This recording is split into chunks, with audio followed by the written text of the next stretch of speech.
এই যে বন্ধুরা, ভালোবাসার সকল প্রকার গল্প পেতে আমাদের তামান্না ডায়েরি চ্যানেলটা সাবস্ক্রাইব করে পাশে থাকা বেল আইকনটি বাজিয়ে অল বাটনটি ক্লিক করুন। বিয়ের 5 বছর হলেও আমি আজও আমার নিজের স্বামীকে দেখিনি সরাসরি। কফির কাপে ঠোঁট ডুবিয়ে স্বাভাবিক গলাতেই কথাটা বলে নৌমি। তবে স্বাভাবিক থাকতে পারল না ওর বান্ধবী আয়রা। চোখ দুটো বড় বড় করে চিৎকার করে ওঠে স্থান ভুলে। কি বলছো এসব? বিয়ে করেছো অথচ স্বামী দেখোনি? এ কেমন বিয়ে? আমার সব কিছু কল্পনা মনে হচ্ছে। আয়রার উদ্বিগ্নতা লক্ষ্য করে হাসে নৌমি। যখনই ওর বিয়ে নিয়ে কাউকে কিছু বলে তখন সবার আয়রার মতোই রিয়াকশন হয়। এগুলো ওর কাছে নতুন কিছু না। বিয়ে নিয়ে কিছু ভাবলেও বুক চিরে দীর্ঘ নিঃশ্বাস বের হয়ে আসে। এমন তো ওর সাথে হওয়ার কথা ছিল না, তবুও কেন হলো? কি হলো নওমি? বলছো না কেন? প্লিজ সাসপেন্স রেখো না। আমার মন আকুপাকু করছে তোমার ঐতিহাসিক বিয়ের ঘটনা শোনার জন্য। বলো না। নৌমির হাত ঝাঁকিয়ে চঞ্চল কণ্ঠে কথাটা বলে আয়রা। নৌমি হেসে ফেলল ওর কাণ্ডে। শুকনো ঢোক গিলে তথাকথিত ঐতিহাসিক বিয়ের ইতিহাস বলে, আমার বয়স তখন 15। সেই সময়টা মেয়েরা যখন পড়াশোনা আর কল্পনা জগতে বসবাস করে, তখন আমার পরিবার, বিশেষ করে আমার দাদু, আমার বিয়ের জন্য উঠে পড়ে লাগে। গ্রামের মানুষ, তার উপর আগেকার দিনের চিন্তাভাবনা। তাই নাতনির বিয়ের জন্য 15 বছর বয়সটাকেই অনেক বেশি। যাই হোক, দাদুর ইমোশনাল ব্ল্যাকমেল, বাবাও রাজি হলেন, দেখতে শুরু করেন আমার জন্য পাত্র। এরপর আমার স্বামীর খোঁজ পাই। তখন তিনি সেনা সদ্য ছিলেন, সদ্য লেফটেন্যান্ট হয়েছেন। বুঝতেই পারছো এই মুহূর্তে বিয়ে করা চাকরির ক্ষেত্রে কতটা ক্ষতিকর। দাদা শ্বশুরের কাছ থেকে জেনেছি তাকে শাশুড়ি মা দিব্যি দিয়ে রাজি করিয়েছিলেন। তাই নাকি আমাকে খুব পছন্দ হয়েছিলেন। তখন বিয়ে না করালে যদি আমার অন্য কোথাও বিয়ে হয়ে যায়, এই ভয়ে ছেলের মতের বিরুদ্ধে আমাকে তার ঘরের পুত্রবধূ করে আনেন। বিয়ে নিয়ে একটু হলেও ধারণা ছিল আমার। দাদু সবসময় বিয়ে নিয়ে নানান কথা তুলতো আমার কানে। তাই স্বামী হিসেবে যাকে পেয়েছি তাকে নিয়ে নানান কল্পনা সাজিয়েছিলাম মনে। অথচ ভাগ্য দেখো, জোর করে বিয়ে দেওয়ার জন্য আমার মুখ পর্যন্ত দেখলো না আমার স্বামী, আর না আমার তার মুখ দেখিয়েছে। বিয়ের রাতে আমাকে ফেলে চলে গেল কোয়ার্টারে, আর ফেরেনি। তাই আমারও মুখ দেখার সৌভাগ্য হয়নি। চোখে পানি অথচ মুখে হাসি রেখে এক নিঃশ্বাসে কথাগুলো বলে থামি নৌমি। আয়রা চমকিত নয়নে দেখছে সামনের অসম্ভব সুন্দরী মেয়েটাকে। বিয়ে হওয়ার পরেও স্বামীর মুখ দেখতে না পাওয়া নিশ্চয়ই অনেক কষ্টের। বিয়ের পরে তো স্বামীই সব হয় মেয়েদের। নানান স্বপ্ন থাকে সংসার নিয়ে। নৌমিরও নিশ্চয়ই ছিল, অথচ কি হলো? কি হলো আয়ু? খাচ্ছ না কেন? হট কপি তো এবার কোল্ড কপিতে পরিণত হয়েছে। নৌমির মুখ থেকে হাসি সরছে না মোটেই। বুকে কষ্ট চেপে হাসার এক অলৌকিক ক্ষমতা বোধ হয় নারী সমাজেরই রয়েছে। আয়রার মুখ কেমন কালো হয়ে গেল নৌমির কথাগুলো শুনে। তাই তো কফির কাপে চুমুক দিতেও মন চাচ্ছে না। ওর শুনেই এত খারাপ লাগছে, তাহলে নৌমি, সে তো এসবের ভুক্তভোগী। তুমি এত কিছুর পরেও হাসছো নওমি, কিভাবে? এত প্রায় 5 বছর আগের ঘটনা, তাই এখন আর কষ্ট লাগে না। শুধু নিজের ভাগ্যের ওপর আফসোস হয়, এই যা। তুমি এখন কোথায় থাকো? শ্বশুর বাড়ি? তারা কেমন? শ্বশুর বাড়িতে থাকি। ওনারা আমাকে এত ভালোবাসা যা বলার মতো নেই। বাবার বাড়ি খুব কম যাই। আমি যেতে চাইলে সহজে আমাকে ছাড়ে না আম্মু, মানে শাশুড়ি মা। একদম মেয়ের মতো করে আমাকে ট্রিট করে। তোমার ওই রামছাগল হাজবেন্ড কি একবারের জন্য বাড়ি আসেনি? কথা হয়নি তার সাথে? তার পিক দেখেছো? রাম ছাগল শুনে নৌমি শব্দ করে হেসে ফেলল। হাসতে হাসতেই বলল, অমন ভালো মানুষের সাথে রাম ছাগল নামটা প্রেমা মানায়ও। তার পরিস্থিতিও একবার ভেবে দেখো। তিনি খুব জেদি, তাই তো 5 বছরে একটিবারও আসেনি বাড়িতে। পরিবারের সবার সাথে কথা বলছে বিয়ের প্রায় 1 বছর পরে। আমার কথা তো বোধ হয় তিনি মনেও করে না। আম্মু একবার আমার কথা বলেছিল তার কাছে, রেগে তিনি 3 দিন ফোন দেননি। পরে অবশ্য অনেক মানিয়ে কথা বলতে পেরেছে আম্মু। এরপর আর আমার কথা তোলেনি তার কাছে। পিক দেখেছি তার, তবে তাতে কি আর বাস্তবায়িত থাকা মানুষটা বোঝা যায় বলো? তোমার খুব রাগ না তার উপর? আমারই তো প্রচুর রাগ হচ্ছে। আরে ভাই, জোর করে বিয়ে দিয়েছে মানলাম, তাই বলে বউয়ের মুখ দেখবি না? ঠিক রাগ না, তবে অভিমান বলতে পারো। তিনি তো আমাকে বিয়ে করতে চায়নি, জোর করে তার ঘাড়ে আমাকে ঝুলিয়ে দেওয়া হয়েছে। শুধু চাই একটিবার তিনি আমার সামনে আসুক। অনেক প্রশ্ন জমে আছে আমার, অনেক। যে মানুষটা তোমার খোঁজ নেয় না, কিছু না, তাকে ডিভোর্স দাও। কেন পড়ে আছো মরিচিকার পিছনে? ঠোঁট কামড়ে দীর্ঘ নিঃশ্বাস ছাড়ে নৌমি। বুকে ব্যথাটা আবারও বেড়েছে। হয়তো স্বামী নামক পুরুষটার কথা মনে করাতে। এই তো রোজই হচ্ছে। তবে ডিভোর্স, এ কথা মনে আনলেও শরীরে কম্পন জাগে।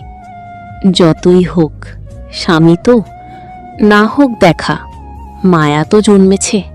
ওই সব নিয়ে আমি কিছু ভাবিনি, ভাবতেই পারি না। ও আচ্ছা, তা তোমার হাজবেন্ডের নাম কি? এত কথা বললাম অথচ তার নামই জানা হলো না। এই পর্যায়ে নৌমির গলা শুকিয়ে গেল। পুরুষটার নাম উচ্চারণ করতে গিয়ে কেমন একটা জড়তা কাজ করছে। 3 বার শুকনো ঢোক গিলে বলে, তানজিম তুর্য। নামটা অনেক চেনা চেনা লাগছে। আয়রা কথাটা শেষ করবে তার আগে নৌমি ওকে থামায়। নিজ থেকেই বলে, আমিই বলছি, কদিন আগে জঙ্গিদের হাত থেকে সীমাপাড়ায় মানুষকে বাঁচিয়ে দেশে আলোড়ন তৈরি করলো, সেই মানুষটাই হচ্ছে আমার স্বামী, বুঝলে? আয়রার মুখটা হাঁ হয়ে গেল। অধিকাংশ রমণীর কল্পপুরুষই কিনা শেষমেশ নৌমির হাজবেন্ড, ওর ক্রাশ শেষমেশ ওর বন্ধুর স্বামী। এ কি হলো? নৌমি বেশ মজা পেল আয়রার মুখটা দেখে। আহারি বিচারি, একটু আগে যাকে রামছাগল বলল সেই ওর ক্রাশ হয়ে বের হলো। অবাক হয়ে লাভ নেই আয়ু, এটাই সত্যি। ভাই, আমার ক্রাশ ছিল তিনি, তার প্রতিটা পিক আমার গ্যালারিতে, অথচ দেখো সেই কিনা তোমার হাজবেন্ড। High high. অসহায় মুখ করে আয়রা কথাটা বলে। তুর্যকে নিয়ে কেউ একটু কৌতূহল হলে কিংবা প্রশংসা করলে ওর খুব ভালো লাগে। কারণটা হয়তো পবিত্র বন্ধনের জোরে। হাতঘড়ির টাইম এখন প্রায় 12:30। আয়রার সাথে এতদিন ফোনালাপের পর আজকে এই প্রথম মিট করতে আসা। ফেসবুক থেকে পরিচয় হয় আয়রার সাথে, সেখান থেকেই ভালো বন্ধুত্ব। তবে ব্যক্তিগত জীবন নিয়ে এর আগে বলা হয়নি। নমি সরাসরি এ বিষয়ে কথা বলতে চেয়েছিল, দেখতে চেয়েছিল আয়রার চমকিত মুখখানা। ও আগে থেকেই জানত তুর্য যে আয়রার ক্রাশ, তাই তো এত আলাপ। ওর ভাবনার মাঝেই ফোনটা বেজে ওঠে শব্দ করে। স্ক্রিনে তাসফি নামটা দেখে হেসে ফেলে। তুর্যবাদে মোটামুটি সবাই ওকে ভালোবাসে, তার মধ্যে তাসফি অন্যতম। ফোন কানে তুলতেই তাসফির উচ্ছ্বসিত কণ্ঠ ভেসে আসে। হ্যালো ভাবিমণি, কই তুমি? একটা খুশির সংবাদ আছে, শুনলে তুমি পাগল হয়ে যাবে। আই এম নিশ্চিত। নৌমির ভ্রুজোড়া কুঁচকে গেল। ও তো 10টার দিকে বাড়ি থেকে বের হলো। এর মাঝে কি এমন খুশির সংবাদ হতে পারে বুঝে আসলো না ওর। তাই না ভেবে প্রশ্নটা করেই ফেলল। কি বলতো? আসলে হয়েছে কি জানো? বলো, শুনছি। তান্দা আজকে বাড়ি ফিরছে। তান মানে তো তানজিম? তুর্য বাড়ি ফিরবে তাহলে এত বছর পরে? আসলেই কি? নৌমি কি ভুল শুনল? তাসফির কণ্ঠে উচ্ছ্বাস নৌমিকে ঠিক রাখতে পারল না। টেবিলের একপাশ আঁকড়ে ধরল বাঁ হাতে। কেমন জানি শক্তি ফুরিয়ে গেছে মনে হচ্ছে ওর। এমন তো হওয়ার কথা নয়, তবে কেন? ভাবিমণি শুনছো? হ্যালো। শুনছি। কি বললি? আমার বলো, শুনিনি ঠিকঠাক। তান্দা আজকে বাড়ি আসবে বলেছে। আম্মু তো শোনার পর থেকে রান্না বান্না শুরু করে দিয়েছে। আমার বিশ্বাসই হচ্ছে না তান্দা বাড়ি ফেরার জন্য রাজি হয়েছে। তুমি তাড়াতাড়ি বাড়ি আসো, সাথে তোমার বান্ধবীকেও নিয়ে এসো, ঠিক আছে? তাড়াতাড়ি ফিরবে। বলেই কল কাটল তাসফি। নৌমি হাঁসফাঁস করতে লাগলো। এতদিন তো ও চাইতো মানুষটা বাড়ি ফিরুক, অথচ আজ ফিরছে, তাহলে এমন লাগছে কেন? আয়রা নৌমিকে খেয়াল করছিল এতক্ষণ। ওর গতিবিধি লক্ষ্য করে বলে, কি হয়েছে নৌমি? হুট করে এমন লাগছে কেন তোমায়? তুর্য বাড়ি ফিরছে আজ। বহু কষ্টে কথাগুলো আওড়ালো নৌমি। আয়রা আজকে অবাকের পর অবাক হচ্ছে খালি। ও খানিকটা বুঝতে পারল নৌমির মনের অবস্থাটা। এক হাতে নৌমির ডান হাত চেপে ধরে বলে, রিল্যাক্স নৌমি, এত হাইপার হওয়ার প্রয়োজন নেই। তোমার মনের অবস্থাটা বুঝতে পারছি। তার তো আশারই ছিল একদিন না একদিন তোমারই তো ভালো হলো, তাই না? 5টা বছর সম্পর্কের ভার তুমি একা টেনেছো। এখন তোমার হাজবেন্ডের কাছে অভিযোগ তোলার সুযোগ পাবে। নিজেকে সামলাও নৌমি, একদম দুর্বল হবে না তার সামনে। Be strong. আয়রার কথায় হয়তো কাজ হলো। নৌমি খানিকটা শান্ত হয়, নিজেকে সামলানোর চেষ্টা চালায়। পাশ থেকে পানি উঠিয়ে মুখে ঢেলে বলে, আমি ঠিক আছি, এখন বাসায় যাব, তুমিও চলো। আম্মু যেতে বলেছে তোমায়। আয়রা হাসল, রাজি হলো না যেতে। এমন একটা মুহূর্তে ও গিয়ে কি করবে ওখানে? তার ওপর বান্ধবীর বরের ওপর ওর ক্রাশ খেয়েছে, এর জন্য তো শোক পালন করতে হবে একটু। যতই হোক অনেক দিনের ক্রাশ ছিল, একটু মন খারাপ লাগছে।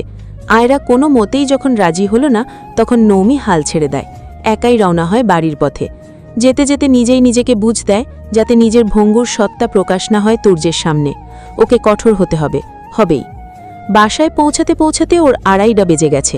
এত জ্যাম রাস্তায়, ঘন্টার পর ঘন্টা জ্যামে বসে থেকে ভীষণ দুর্বল হয়ে পড়েছে ওর শরীরটা। ড্রয়িং রুমে আসতেই তাসফির দেখা মেলে, বসে বসে টিভি দেখছে। ও তাসফির দিকেই এগিয়ে যায়। সোফায় বসতেই তাসফির চোখ পড়ে ওর দিকে। অবশেষে আসলে তাহলে? কতক্ষণ ধরে ওয়েট করছি তোমার বান্ধবী আসেনি? রাস্তায় প্রচুর জ্যাম তাজু, তোমার ফোন পেয়ে তো রওনা দিয়েছি। আয়ু জরুরি কাজ আছে তো তাই আসেনি, বলেছে পরে এক সময় আসবে। ও দাঁড়াও, শরবত নিয়ে আসি। নিশ্চয়ই টেস্টটা পেয়েছে। বলেই চলে যায় রান্নাঘরে। নৌমি কিছু বলে না। ও বাড়ির বউ হতে পেরে নিজেকে ভাগ্যবতী মনে হয় ওর, তবে এ বাড়ির ছেলের স্ত্রী হিসেবে নয়। মাথায় মমতাময়ী স্পর্শ পেয়েই ভাবনার অবসান ঘটায় ওর। মিসেস তুলি দাঁড়িয়ে আছে ওর পাশে, হাতে লেবুর শরবত। ইশারা করলেন গ্লাসটি নিতে। বাধ্য মেয়ের মতো গ্লাসটি নিয়ে শরবতটুকু খেল। যা গরম বাইরে, শরবতটুকুর প্রয়োজন ছিল ভীষণ। মিসেস তুলি নৌমির পাশে বসে। তাসফিরের কাছে নিশ্চয় শুনেছিস যে তুর্য ফিরবে? নৌমি মাথা নেড়ে হ্যাঁ বোঝাতে তিনি আবার বললেন, সময় এসেছে মা, সবকিছু ঠিক করে নেওয়ার। অনেক তো হলো, এবার এটার একটা গতি হোক। তুর্যের সাথে কথা বলে সব ঠিকঠাক করে নিস। আমি তোর বাবা, সবাই বলবো। অনেক তো হলো। নৌমি হাসল। এত সহজে কি সবকিছু ঠিক হবে? যে পুরুষটা বিয়ে করেই চলে গেছে, খোঁজ নেয়নি বিবাহিত স্ত্রীর, সে কি এখন মানবে ওকে? নৌমি নিজেও কি সবকিছু মেনে নিতে পারবে? এসব কথা চেপে মিসেস তুলির হাত ধরে বলে, আম্মু, এতটাই কি সোজা সব ঠিক করা? 5 বছরের যা সমীকরণ মেলেনি তা এক কথায় কিভাবে মিলবে? আপনার ছেলে তো আমার নাম পর্যন্ত শুনতে চায় না। আমি কিভাবে ঠিক করব সবটা? আপনি তো বলেন একটা সম্পর্ক তখনই সুন্দর যখন দুজনের প্রতি দুজনের বিশ্বাস ভালোবাসা থাকে। অথচ দেখুন, আপনার ছেলে আর আমার সম্পর্কে শুধু বিয়ে নামক বন্ধনেই আটকে আছে। সেখানে ভালোবাসা তো দূর, সাক্ষাৎ পর্যন্ত নেই। কিভাবে ঠিক হবে আমাদের সংসার? মিসেস তুলি চট করে উত্তর দিতে পারলেন না নৌমির কথার। কী বা দেবেন? সে মুখ রেখেছে তার ছেলে। মেয়েটার সাথে তো তারা কম অন্যায় করেনি। নিজের ছেলের জন্য মেয়েটাকে তো কম অপমান সহ্য করতে হয়নি, হচ্ছেও না। তবুও আশা, সব ঠিক হয়ে যাবে। ছেলেটা ঘরে ফিরলেই এ নিয়ে বৈঠক করতে হবে। অনেক হয়েছে, এর শেষ দেখেই ছাড়বেন এবার। নৌমি বসা থেকে উঠে দাঁড়ায়। মিসেস তুলির থেকে উত্তরের আশা ওর নেই। তিনি উত্তর দিতে পারেন না ওর প্রশ্নের, এ কথা ওর জানা। তাই বসে থাকার মানে নেই কোনো রান্না বাকি আছে আম্মু? এক হাতে সব করতে হলো আপনাকে। আসলে রাস্তায় এত জ্যাম, যা বলার মতো না। নৌমি যে প্রসঙ্গ পাল্টাতে চাচ্ছে তা মিসেস তুলি বুঝতে পারলেন। মেয়েটা এসব কথা সহজে বলতে চায় না। পুরনো ঘা সতেজ করতে কেই বা চায়। তুই ফ্রেশ হয়ে আয়। সে কখন বের হয়েছিলি? আমার সব করা শেষ। আম্মু, একটা অনুরোধ, আমার খাবারটা ঘরে পাঠাবেন? খুব ক্লান্ত লাগছে আমার, নিচে নেমে খাবার মতো এনার্জি নেই। নৌমির অজুহাত শুনে মিসেস তুলি হাসলেন। মেয়েটা যে তুর্যের সামনে পড়তে চায় না তা তিনি ভালোই বুঝতে পারছেন, তবে মেনে নিলেন নৌমির কথা। নৌমি গুটি গুটি পায়ে সিঁড়ি বেয়ে চলে গেল দোতলায়, নিজের বরাদ্দ রুমে। মিসেস তুলি শুধু চেয়ে দেখলেন ওর যাওয়া। এই অসম্ভব সুন্দরী মেয়েটার সাথে তারা খুব অন্যায় করেছেন, তার ক্ষমা কিভাবে মিলবে? আম্মু, ডাল হয়ে এসেছে, এদিকে আসো। তাসফির ডাকে মিসেস তুলি ছুটলেন রান্নাঘরে। কত কাজ তার বাকি এখনো। কত বছর পরে ছেলেকে খাওয়াতে পারবেন নিজ হাতের রান্না। নৌমির ঘুম ভাঙল মাগরিবের পরে। সারাদিনের ক্লান্ত শরীর বিছানা পেতেই গভীর ঘুম দিয়েছিল, যার ফলে সন্ধ্যা ঠেকিয়ে ঘুম ভাঙল ওর। আড়মোড়া ভেঙে বিছানা ছাড়তেই নিচ থেকে হইচইয়ের আওয়াজ আসল। সকালে পুরো বাড়ি নীরব ছিল, এখন কোলাহলপূর্ণ। কারণ ওহো, তুর্য। এক মুহূর্তের জন্য ভুলেই গেছিল আজ তুর্যের ফেরার কথা। তার মানে কি তিনি এসে গেছেন? ভাবতেই শরীর হিম হয়ে গেল, গলা শুকিয়ে গেল ওর। জোরে শ্বাস টেনে নিজেকে সামলিয়ে নিজের একাই বলে, নৌমি, নিজেকে সামলাও। এত হাঁসফাঁস করার কি আছে? তুমি তো এমন নও, বি স্ট্রং। একা একা বিড়বিড়িয়ে নিজেকে শান্ত করে ফ্রেশ হয়ে নামাজ আদায় করে নেয়। সঙ্গে আসরের নামাজও কাজা পড়ে নেয়। ঘড়িতে তখন 6:45। না, এখন রুম থেকে বের হওয়া উচিত। এভাবে তো আর ঘরবন্দি হয়ে থাকা যাবে না। যত যাই হোক, ও এ বাড়ির বউ বলে কথা, এভাবে ঘরে বসে থাকাটা নিশ্চয়ই দৃষ্টিকটু লাগছে। পুরো মাথায় ওড়না ভালো করে পেঁচিয়ে রুম থেকে বের হলো। ওকে যে ঘরটি দেওয়া হয়েছে তার এক ঘর পরের ঘরটা নাই তুর্যের। সিঁড়ি দিয়ে নামতে গেলে ওই ঘরের সামনে দিয়ে যেতে হয়, তাই আস্তে ধীরে আশপাশে চোখ বুলিয়ে সিঁড়ির দিকে আগালো। মনে মনে আল্লাহকে ডাকল যাতে তুর্যের সামনে না পড়তে হয় ওকে। তবে খোদা বোধহয় এ যাত্রায় ওর ডাক শুনলেন না। তুর্যের ঘর পার হওয়ার সময়ই তুর্যের সম্মুখে পড়তে হলো ওকে। আর দুকদম আগালেই ধাক্কা কনফার্ম ছিল। লাস্ট মুহূর্তে নৌমি নিজের ব্রেক কষতে পেরেছিল বিধায় ধাক্কা লাগেনি। তুর্য ফোনের পানে চেয়ে কিছু একটা দেখছিল বিধায় আশপাশ খেয়াল করেনি প্রথমে। পরে নিজের পাশে কোনো মানুষের উপস্থিতি টেরতে ফোন থেকে মাথা তোলে, ঘাড় ঘুরিয়ে চায় বাঁ পাশে। ওর বুক বরাবর একটা মেয়ে দাঁড়িয়ে চোখ বুজে। হয়তো ধাক্কা হওয়ার আশঙ্কায় এমন রিয়াকশন, তুর্য বুঝল। কিন্তু কে এই রমণী? আগে তো দেখেনি। ওড়না দিয়ে পুরো মাথা কাভার করা, প্রসাধনীবিহীন স্নিগ্ধ মুখের দিকে তাকিয়ে তুর্য মুগ্ধ হল। নৌমি ধপ করে বুজে থাকা চোখ দুটো মিলল। চোখাচোখি হল তুর্য নৌমির। একজনের চোখে মুগ্ধতা আর আরেকজনের চোখে অস্বস্তি। তুর্য চোখ অন্যত্র ঘুরিয়ে নেয়। এভাবে অচেনা একটা মেয়ের দিকে হাবার মতো তাকিয়ে থাকা তো ওর রুলসের বাইরে। নিজেকে শান্ত করে বলে, আপনি কে? আমি মানুষ। নৌমির তেরা উত্তরে তুর্যের চোয়াল শক্ত হল। চুনোপুটি মেয়ে হয়ে তুর্যের সাথে মশকরা? নৌমিও কথাটা বলে থতমত ঠেয়ে গেল। ভুল করে মুখ ফসকে বেরিয়ে গেছে। তুর্য এবার গম্ভীর কণ্ঠে বলে, আপনি আমার সাথে মশকরা করছেন? কেন, আপনি কি আমার বেহাই? আপনার সাথে কি আমার মশকরার কোনো সম্পর্ক আছে? আপনি জিজ্ঞেস করেছেন আমি কে, তাই আমি বলেছি আমি মানুষ। নৌমি নিজের ভুলটা ধরা দিতে চায়নি, তবে তুর্য ছাড়ার পাত্র নয়। দাঁতে দাঁত চেপে বলে, আপনি যে মানুষ তা তো দেখতেই পাচ্ছি। নিশ্চয় গরু ছাগল হলে এখানে থাকতেন না, গোয়ালঘরেই থাকতেন। অপমান। তবে সয়ে নিল নৌমি। যেহেতু অমন ফাজলামো মার্কা কথাটা বলেছে, তাই অপমান না হয় একটু সয়ে নিল। মাঝে মধ্যে নীরব থাকাও শ্রেয়। চুপচাপ পাশ কাটিয়ে চলে যেতে উদ্যত হলে তুর্য ফের বলে, নাম কি আপনার? আপনাকে চিনি বলে তো মনে হচ্ছে না। কে আপনি? নৌমির হাসি পেল তুর্যের কথায়। বলতে ইচ্ছে করল, আমি আপনার সেই স্ত্রী যাকে বিয়ের আসরে ফেলে চলে এসেছিলেন, যাকে ভরা সমাজে অপমানের সম্মুখীন করেছিলেন। আমি সেই। তবে এসব বলার ইচ্ছে হলো না। ও এখান থেকে চলে যেতে পারলেই বাঁচে, তাই ছোট্ট করে বলে, নৌমি। বলে আর দাঁড়ায় না, বড় বড় কদম ফেলে চলে যায় ওখান থেকে। তবে তুর্য দাঁড়িয়ে রয় একই জায়গায়। অজব মেয়ে তো, পরিচয় দিলে কি এমন হতো? শুধু নাম বললেও চিনবে নাকি? ঠোঁট কামড়ে ভাবে, নৌমি কে? উনি কি করছে তার বাড়িতে? ঘরের বউ যদি এতটা দায়িত্বজ্ঞানহীন হয়, তাহলে তো কোনো পুরুষই ঘর মানবে না। একে তো ছেলেটা এই মেয়েকে বিয়ের জন্য রাজিই ছিল না, তবুও জোর করে বিয়ে দিলে ছোট বউ। ছেলেটাকে ঘর ছাড়া করলে। এখন স্বামী ফিরেছে, কই একটু স্বামীর আশেপাশে থাকবে? না, তা না, তিনি ঘরে বসে আছে। ঢং। বসার ঘর থেকে এমন কথায় নৌমি সিঁড়িতেই থমকে দাঁড়ায়। সব দোষ ওর ঘাড়ে এখন।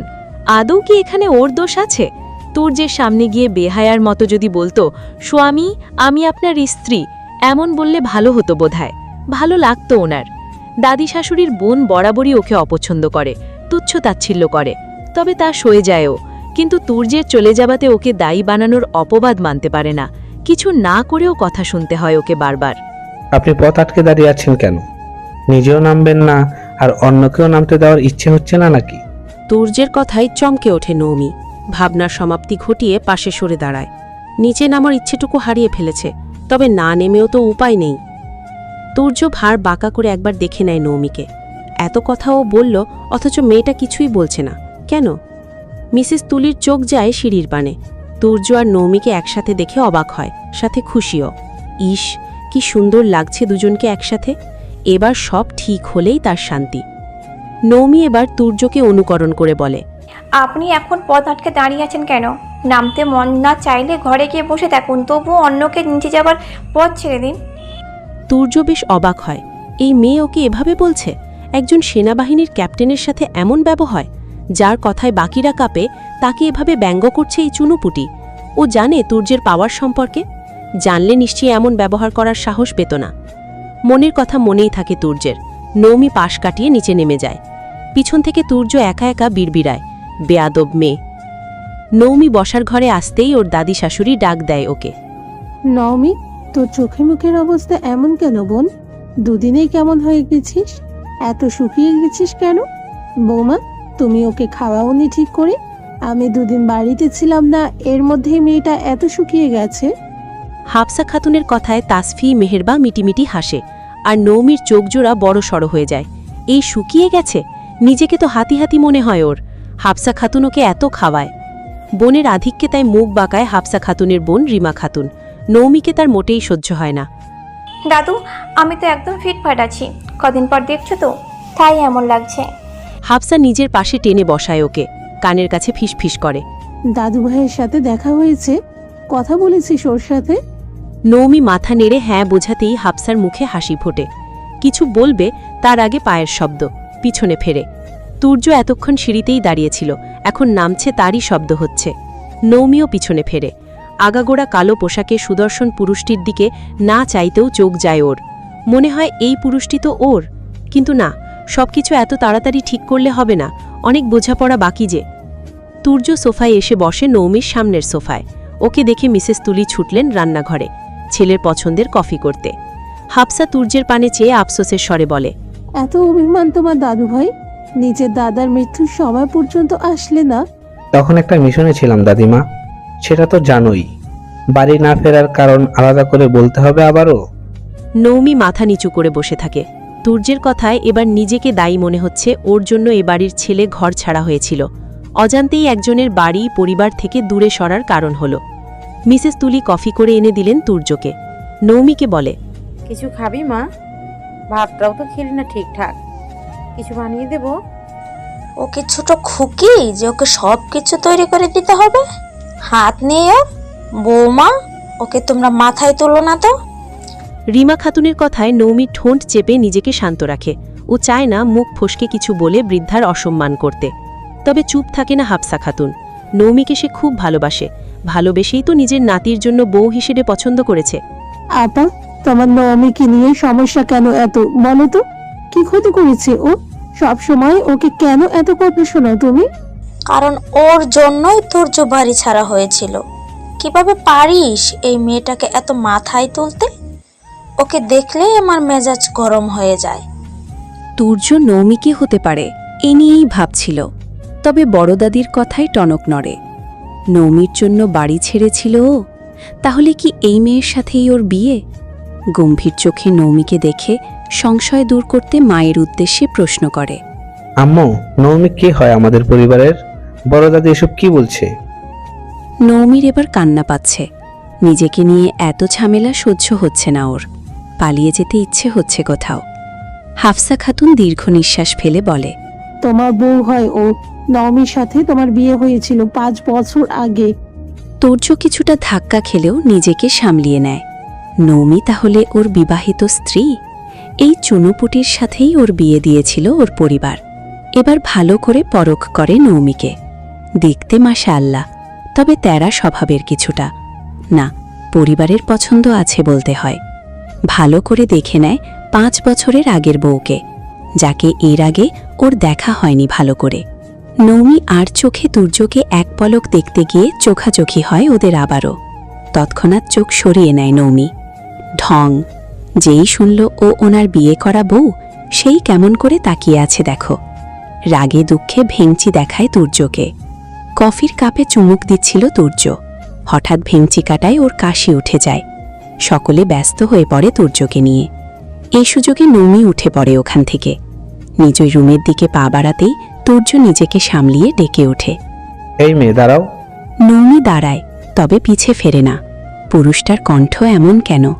নৌমিকে কেমন এলোমেলো করে দেয়। তুর্য নিজ থেকেই এগিয়ে আসে। এক হাত দূরত্ব বজায় রেখে দাঁড়ায় নৌমির পাশে। বাকিরা ওদের দিকেই তাকিয়ে আছে। বর্তমানে তুর্য নৌমিকে নিয়েই যত উৎকণ্ঠা। তোমার সাথে তাহলে আমার বিয়ে হয়েছিল? নৌমি হাসে, তাচ্ছিল্যের হাসি। অবশেষে জানার ইচ্ছে হলো নিজের বউকে নিয়ে। তবে কোনো কিছুর তোয়াক্কা না করে পিছু ফিরে সরাসরি চোখ রাখে তুর্যের চোখে। কিছুটা তেজ মিশ্রিত কণ্ঠে বলে, আপনার স্ত্রী হতে যাব কেন? আমি তো সেই পুরুষটার স্ত্রী যে বিয়ের আসরে বউ ফেলে পালায়। সেই পুরুষের স্ত্রী আমি যে তার সদ্য বিবাহিত বইয়ের মুখ পর্যন্ত দেখে না। নাম পর্যন্ত জানে না। ছোট মেয়েটার ওপর চড়াও হওয়া মানুষের মাঝে ফেলে চলে আসা পুরুষটির স্ত্রী আমি। 5 বছরের একবারও খোঁজ না নেওয়া, বেঁচে আছি না মরে গেছি এইসব বিষয়ে বিন্দুমাত্র আগ্রহ না দেখানো পুরুষটির স্ত্রী আমি। আপনি কি সেই পুরুষ? তাহলে হ্যাঁ, আমি আপনার স্ত্রী। এতদিনের জমানো কষ্টগুলো উগরে দিতে ইচ্ছে হলো ওর। তবে তা কি হয় সামান্য কটা বাক্যে? কিছুটা হলেও এবার অভিযোগগুলো ছুটতে পেরেছে ও তুর্যের দিকে। নৌমি কথাগুলো বলে আর তাড়ায় না, একটুও ভাবে না ওর কথাগুলো কে কিভাবে নেবে। সোজা চলে যায় বরাদ্দকৃত রুমের দিকে। এদিকে উপস্থিত রিমা খাতুন বাদে সকলেই কিছুটা হলেও নৌমির কষ্ট বুঝল। কম তো সহ্য করেনি এ যাবৎ। রিমা খাতুন দাঁত কিরমিরিয়ে নৌমির উদ্দেশ্যে বলে, কি বেয়াদব মেয়ে রে বাবা, এমন চ্যাটাং চ্যাটাং কথা বললে কি আর সংসার হয়? ঢং দেখলে বাঁচি না। মেহেরবা নিজের নানির ওপর বেজায় বিরক্ত, তাই তার উদ্দেশ্যে বলে, বেঁচে যখন আছো তাহলে তো দেখতেই হবে এমন ঢং। বলে কি নানিমা, নানার কাছে চলে যাও, তাহলে আর ঢং দেখতে হবে না তোমায়। নিজের নাতনির কথায় রিমা খাতুন রেগে গেলেন। যে নাতনিকে এত ভালোবাসে সেই কিনা তাকে মরতে বলছে। এদের তিনি এত ভালোবাসেন? মেহু, মুখ সামলে কথা বল। মেহেরবা পাত্তা দিলে তো সে ব্যস্ত হয়ে পড়ে তাসফির সাথে কথায়। মিসেস তুলি হেসে চলে গেলেন রান্নাঘরে, আর হাফসা সোফায় বসে নৌমি তুর্যের ভবিষ্যৎ নিয়ে চিন্তায় ডুবলেন। তুর্য পকেটে হাত গুজে চেয়ে রইল নৌমির গমন পথে। নিজের করা ভুলের জন্য এত বছর ধরে যতটা না অনুতপ্ত হচ্ছিল, এখন নৌমির অল্প কটা কথায় তার চেয়ে দ্বিগুণ অপরাধবোধ জাগ্রত হল মনে। ফোঁস করে নিঃশ্বাস ছেড়ে একা একাই বলে, এমনি মিশনের থেকে বউ মানানোর মিশন বেশি জটিল। নৌমি ঘরে এসে দরজা বন্ধ করে তার পাশেই বসে পড়ে। কান্না পাচ্ছে প্রচুর। ওই মানুষটার জন্য আর কত সহ্য করতে হবে ওকে? কি ছিল ওর অপরাধ? মেয়ে হয়ে জন্মানো? বোধহয় তাই। না হলে ওর পরিবার কেন বিয়ের জন্য এত উতলা হয়েছিল? তবে এটুকুই শান্তি, যাক কিছু তো বলতে পেরেছে তুর্যকে, এটাই বা কম কিসের? নিজেকে মোটেই নরম বানানো যাবে না। নরম মানুষের দুঃখ কমে না, তাই কঠোর হতে হবে ওকে। সংসার করলেও ওই বেটা তুর্যকে 5 বছরে নৌমি যে কষ্ট পেয়েছে তার জন্য মাসুল গুনতে হবে। আমি নৌরির নৌমি। ক্যাপ্টেন মহাশয়, আপনাকে তো নাকে দড়ি দিয়ে ঘোরাবো আমি। অকারণে আমি কষ্ট পেয়েছি আপনার জন্য, এত সহজে তো ছাড়ছি না। নিজের সাথে বোঝাপড়া করে উঠে পড়ে বসা থেকে, চোখ মুখে পানি দিয়ে পড়ার টেবিলে বসে। এসব ঝামেলার চক্করে পড়াশোনা হচ্ছে না ঠিকঠাক, অথচ কদিন পরেই ওর সেমেস্টার। যেই না পড়ায় মনোযোগ দেবে এর মধ্যে ফোন বাবাজি নিচে কুদে ওঠে। বিরক্ত হয় হঠাৎ ফোন বেজে ওঠায়। তবে আয়রা নামটা দেখে বিরক্তি উড়ে যায়। মুচকি হেসে ফোন রিসিভ করে। হ্যালো নওমি, কি খবর তোমার? তো মানে দুলাভাই এসেছে, কথা হয়েছে দুজনের? তোমায় দেখে তার কী রিয়াকশন হয়েছে বলো বলো। আমি এসব চিন্তায় ঠিকমতো খেতে পর্যন্ত পারিনি। কি হয়েছে? আয়রার এত এত প্রশ্নে নৌমি না হেসে পারে না। একটু আগের কষ্ট ভুলে হেসে বলে, আস্তে আস্তে আয়ু, এত প্রশ্ন একসাথে করলে কোনটা রেখে কোনটার উত্তর দিই বলো তো? না বাবা, আমার এত ধৈর্য নেই, তুমি চটপট খুলে বলো তো কি হয়েছে ওখানে। নৌমি সব খুলে বলে আয়রাকে। ওদিকে আয়রা নৌমির কথাগুলো শুনে তো বেজায় খুশি। কিছু মানুষ থাকে না যারা অন্যের খুশিতে আনন্দ খুঁজে পায়, আয়রাও তাদের একজন। নৌমির এমন কঠোরতায় বেশ খুশি হয়েছে ও। ভাই রে ভাই, তুমি তো ফাটিয়ে দিয়েছো নৌমি। সত্যি বলছি, এখন যদি আমার কাছে তুমি থাকতে না, দুগাল লাল করে ফেলতাম তোমায় চুমু দিয়ে। ঠিকই আছে, বউ রেখে চলে যাও, একটুও ছাড় দেবে না। আমায় চুমু দিতে হবে না তোমায়, তোমার প্রিয়তমকে দিও, তিনি মহা খুশি হবেন। এ যাত্রায় একটু লজ্জা পেল আয়রা। কল্পনা করল তার ভালোবাসার মানুষটিকে সে নিজ থেকে চুমু দিচ্ছে। আয় হায় কি লজ্জা! এস, কল্পনার মতো যদি পারত, তবে সে কপাল তো আর ওর নেই। ধুর, তুমিও না, আমার কথা বাদ দাও তো, তোমার কথা বলো। সব কিছু ঠিক করে নেবে ভেবেছো কিছু? ফোঁস করে নিঃশ্বাস ছাড়ে নৌমি। ঘুরে ফিরে সেই তোর্যতে গিয়ে কথা আটকায়, তা ওর হোক কিংবা অন্যদের। সে ফিরেছে বলেই কি সব কিছু ঠিক হবে? হয়তো নামে মাত্র সংসার থেকে মুক্তি পেতে ফিরেছে। মুক্তি শব্দটা উচ্চারণ করতে কষ্ট হচ্ছে কেন ওর? তুর্য তো চাইলেই ওকে ডিভোর্স দিতেই পারে। জোর করে রাজি করা হয়েছিল বিয়েতে তুর্যকে, চাইলেও তো আটকানো যাবে না তাকে, তাই না? আহা নৌমি, আগে থেকে এসব ভাবছো কেন বলো তো?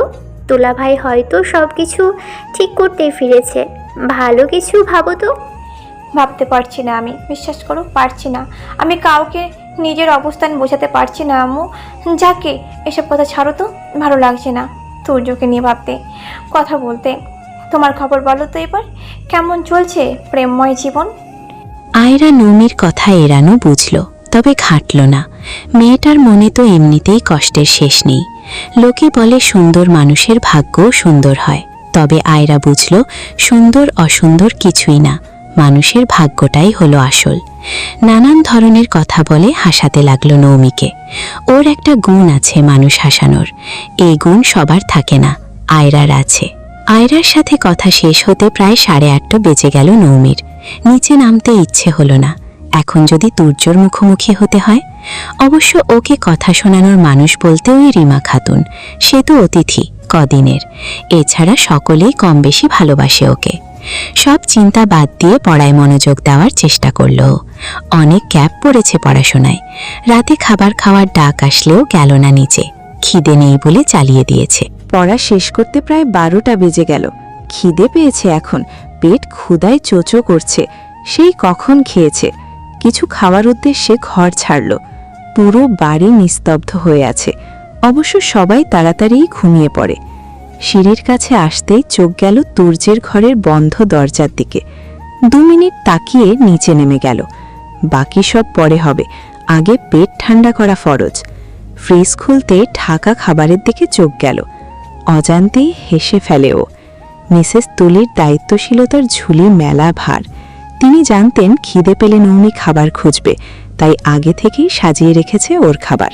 তাড়াতাড়ি ওভেনে দিল গরম করতে। রান্নাঘরে কি করছো তুমি? নিস্তব্ধ পরিবেশে তুর্যের গম্ভীর স্বর নৌমির অন্তর কাঁপিয়ে দিল। ঝাঁকি দিল ওঠে ওর পুরো শরীর। পিছনে ফিরে দেখে দরজায় হেলান দিয়ে তুর্য দাঁড়িয়ে আছে, বুকে হাত বেঁধে ওর দিকে যেয়ে। ঘুম ধরেনি ওর। বেশিরভাগ সময়ই রাতে জেগে থাকতে হয়, পেশাটাই যে এমন। তাই বাগানে হাঁটাচলা করছিল। যখন ঘরে যাওয়ার উদ্দেশ্যে আসলো, তখন দেখে এক বেনিওয়ালি ফ্রিজ খুলছে। ওটা যে নৌমি তা বুঝতেই দাঁড়িয়ে যায়। সন্ধ্যায় এক রূপ দেখল, আর এখন অন্য রূপ। মেয়েটাকে যেন সব রূপেই মানিয়ে যায়। একটু মজা নেওয়া যাক, এ কথা ভেবে হুট করে ডেকে বসে। তবে এমন ভূতের মতো উদয় হয়ে নৌমিকে ভয় পাওয়ানোতে মেজাজ চড়ে গেল নৌমির। দাঁত কিরমির করে বলে, রান্নাঘরে নাচতে এসেছি। নাচতে এসেছো? তবে আমি যে দেখলাম ফ্রিজ খুলে খাবার চুরি করছো। চুরি মানে নৌমি চোর? এত বড় অপবাদ! রাগে নাকের ডগা লাল হয়ে এলো। ওদিকে নৌমির রাগ উপভোগ করছে তুর্য। রাগলে যে মেয়েদের সুন্দর লাগে তা আজ বুঝল নৌমিকে দেখে। বেশ ভালোই তো লাগছে ওকে রাগিয়ে। নৌমি আঙুল উঁচিয়ে বলে, আমি। রাগে বলতে পারল না পুরো কথাও। তুর্য তা বুঝে হেয়ালি করে, তুমি? তুমি? বাবা, এক সন্ধ্যাতে আপনি থেকে তুমি নেমেছে ডাক। রাগের বশে এসব কিছু খেয়ালে এলো না তেমন। নৌমি এবার কিছুটা ধাতস্থ হয়ে বলে, আমি চুরি করতে যাব কেন? এতটা খারাপ দিন আসেনি আমার যে খাবার চুরি করতে হবে। আপনার বাড়ি খাবার খেয়েছি বলে চোর বানাবেন, লোক জড়ো করবেন এতে? মজাও দেখে বোঝে না এই মেয়ে। তুর্য সোজা হয়ে দাঁড়ায়, 2 হাত পকেটে পুরে হেসে বলে, যদি করি? আপনার দ্বারা অসম্ভব নয়। জোর করে বিয়ে দিয়েছে বলে যে পুরুষ 5 বছর বাড়ি ছাড়া থাকতে পারে, তার পক্ষে সামান্য খাবার খাওয়ার জন্য লোক জড়ো করা অসম্ভব নয়। আচ্ছা বেশ, খাবো না আমি খাবার। বলেই খাবার তুলে রাখতে নেয় ফ্রিজে। তুর্য নৌমির কথার খোঁচা বুঝে দীর্ঘ নিঃশ্বাস ফেলে। সবে তো শুরু, না জানি এই মেয়ে ওকে দিনে কবার বিয়ে নিয়ে খোঁটা দেয়। নৌমি ওকে পাশ কাটিয়ে চলে যাবে, তা দেখে তুর্য তড়িঘড়ি করে বলে, পালাচ্ছ? কেন পালাবো? হয়তো আমার ভয়ে। কে আপনি যে আপনাকে ভয় পেতে হবে? পাওনা বলছো? জানো তো আমি কোন পেশায় আছি? তো নৌমি ভ্রকুচকে সামনাসামনি হয় তুর্যের। ও আসলে জানতে চায় কেন তুর্যকে ভয় পাবে। ভয় পাওয়ার মতো কিছু ঘটেছে? যদি আমি তোমার বেয়াদবির অপরাধে জেলে পুরে দেই তবে? নৌমি হাসল তুর্যের কথায়। মাথা উঁচু করে চোখ রাখে তুর্যের চোখে। নৌমি মোটেও ছাড়ার পাত্র নয়। আমি যদি আপনার অফিসে গিয়ে কমপ্লেন করি যে আপনি আমায় নির্যাতন করেন, তবে কেমন হবে? তুর্য কেসে ওঠে। নৌমি একদম সঠিক জায়গায় হাত দিয়েছে। তুর্য নিজেকে সামলিয়ে বলে, এতদিন করনি আর এখন করবে তার নিশ্চয়তা কি? এতদিন তো জানতামই নি আমার হাজবেন্ডকে, আজ জেনেছি, তাই এখন করতেই পারি। আমায় ভয় দেখাচ্ছ? কিছুটা ঝুঁকে বলে নৌমিকে। তুর্যকে নিজের এত কাছে দেখে মাথা সরিয়ে নেয় পিছনের দিকে। ভ্রু কুচকে বলে, আমি যে আপনাকে ভয় পাই না তার প্রমাণ দিচ্ছি। পাবে পাবে, ভয় পাবে, ভালোবাসবে। শেষের কথাটা এতটাই আস্তে বলল যে মুখ নড়েছে কিনা তাও ভালো করে বোঝা যায়নি। নৌমির ইচ্ছে হলো না আর তুর্যের সাথে তর্কে জড়াতে। এমনিতেই অনেক বলে ফেলেছে, তাই ঘুরে রান্নাঘর থেকে বের হতে নেয়। তখন তুর্য আবারও ডাকে, যদি তুমি খাবার না খাও তাহলে বুঝবো আমার ভয়ে খাচ্ছ না, ধরে নেব তুমি আমায় ভয় পাও। নৌমি কটমট করে যায় তুর্যের দিকে। কোনো কথা ছাড়াই খাবার নিয়ে ডাইনিং টেবিলে বসে। এমনিতেও খিদে পেয়েছে, তাছাড়াও প্রমাণ করতে চায় তুর্য কেন এমন শখ হানেক তুর্যকেও নৌমি বুড়ো আঙুল দেখাতে পারে। নৌমির মনের কথাটা যেন ধরে ফেলল তুর্য। চেয়ে দেখতে থাকে নৌমির খাওয়া। এক মনে খেয়ে চলেছে, কোনো দিকে তার নজর নেই। সামনের ছোট ছোট বাঁধনহারা চুলগুলো গালে আছড়ে পড়ে বেজায় বিরক্ত করছে নৌমিকে। তুর্য ওর দিকে চোখ রেখে ঠোঁট চেপে হেসে বলে, মেয়েটা নিজেকে চালাক প্রমাণ করতে গিয়ে বোকা হয়ে বের হলো। সকাল সকাল নৌমি রান্নাঘরে এলো মিসেস তুলিকে রান্নায় সাহায্য করতে। শম্পা নেই বিধায় মিসেস তুলিকে এত বড় বাড়ির সব কাজ করতে হয়। এখন যদি নৌমিও ঘরে চুপচাপ বসে থাকে তাহলে কি তা ভালো দেখায়? রান্নাঘরে এসে দেখে তুলি সকালের নাস্তা বানানোর কাজ শুরু করে দিয়েছেন। আম্মু বলুন তো আমায় কি করতে হবে? গতকাল থেকে একা একা কাজ করছেন। নৌমির ডাকি তুলি পাশ ফেরেন। ওড়না দিয়ে পুরো মাথা ঢাকা নৌমির, মুখে কোনো প্রকার প্রসাধনীর ছোঁয়া নেই। নৌমিকে দেখে তিনি একগাল হেসে বলেন, আমি তো একাই করে। হ্যাঁ, আপনি একাই সব করতে পারবেন তা আমি জানি, তবে কেন করবেন? ঘরে বউ থাকতে আপনাকে কেন সব কাজ করতে হবে? নৌমির এমন কথায় শব্দ করে হেসে ফেলেন তুলি। মেয়েটা তো এমনই তো এ তো ভালোবাসে না। গুণ আছে বলেই তো পরের মেয়েকে এত ভালোবাসা দিচ্ছেন, কাছে টেনেছেন। আচ্ছা বাবা, কাজ কর, রুটি করবি তুর্যের জন্য আর বাকিদের জন্য পরোটা। নৌমি কাজে লেগে পড়ে, কথা মতো ময়দা মাখে রুটি পরোটার জন্য। দুই বউ শাশুড়ি মিলে হেসে কথা বলে কাজ করছে। তুর্য জগিংয়ে গিয়েছিল। যেহেতু সেনাপ্রধান, তাই রেগুলার শরীরচর্চা অবশ্যই করণীয়। মানুষ অভ্যাসের দাস বলে একটা কথা আছে না? তাই তো বাড়ি ফিরে আরামে সুখনিদ্রায় না মজে সকাল সকাল ঘুম থেকে উঠে চলে গেছে হাঁটতে। তবে জগিং শেষ করে ফিরে দেখে তার মা আর নৌমি মিলে কাজ করছে এবং হাসছে একে অপরের কথায়। খানিকক্ষণের জন্য থমকে গেল, পা দুটো অজান্তেই থেমে গেছে। কি সুন্দর লাগছে ওদের দুজনকে। হয়তো প্রতিটা পুরুষের ইচ্ছা এটাই, মা স্ত্রী এভাবে মিলেমিশে থাকবে। নৌমি রুটি বেলছে, যার দরুন মাথার কাপড় যে পড়ে গেছে তা তোলা হয়নি। ঘামে শরীর চুপচুপে হয়ে আছে। তুর্য বেশ খানিকটা সময় দাঁড়িয়ে চলে যায় নিজের রুমে। জগিং স্যুট খুলে টি শার্ট ট্রাউজার পরে নেয়। এর মধ্যে ফোন আসে। স্ক্রিনে মেজর স্যার নামটা ভেসে ওঠে। এই মানুষটা তুর্যকে ভীষণ ভালোবাসে, এতটাই ভালোবাসে যে নিজের মেয়ের সাথে ওর বিয়ে দেবেন বলে ঠিক করেছিলেন। একথা মনে হতেই হেসে ফেলে ও। কল রিসিভ করে সালাম দিতেই মেজর জালালউদ্দিন ভুইয়া অত্যন্ত গম্ভীর কণ্ঠে বলেন, ওয়ালাইকুম আসসালাম। ছুটি পেয়েছেন বলে দায়িত্ব ভুলে গেলেন ক্যাপ্টেন তানজিম তুর্য? মেজরের কথায় তুর্য ভ্রু যুগল কুচকে ফেলে। দায়িত্ব? ও হ্যাঁ, বাসায় এসে একবারও ওদিকের খোঁজ নেওয়া হয়নি, ফোন দেওয়া হয়নি মেজরকে, তাই তো মেজর সাহেব রেগে গেছেন। এবার বুঝে আসে এ কথা তুর্যের। এ পর্যায়ে ঠোঁট কামড়ে হেসে ফেলেও। এক হাতে কপাল চুলকে বলে, আমি সত্যিই দুঃখিত স্যার, অনেক বছর পরে বাসায় আসায় ওদিকের খবর নেওয়া হয়ে ওঠেনি। পরিবারের মান ভাঙাতে ভাঙাতেই আমি শেষ। ফোনের উপাস থেকে উচ্চ স্বরে হাসির শব্দ এলো। তুর্য তা শুনে নিজেও অল্প হাসল। মেজর সাহেব হাসি থামিয়ে বলেন, ইয়াং ম্যান, তা তো একটু কষ্ট করতেই হবে।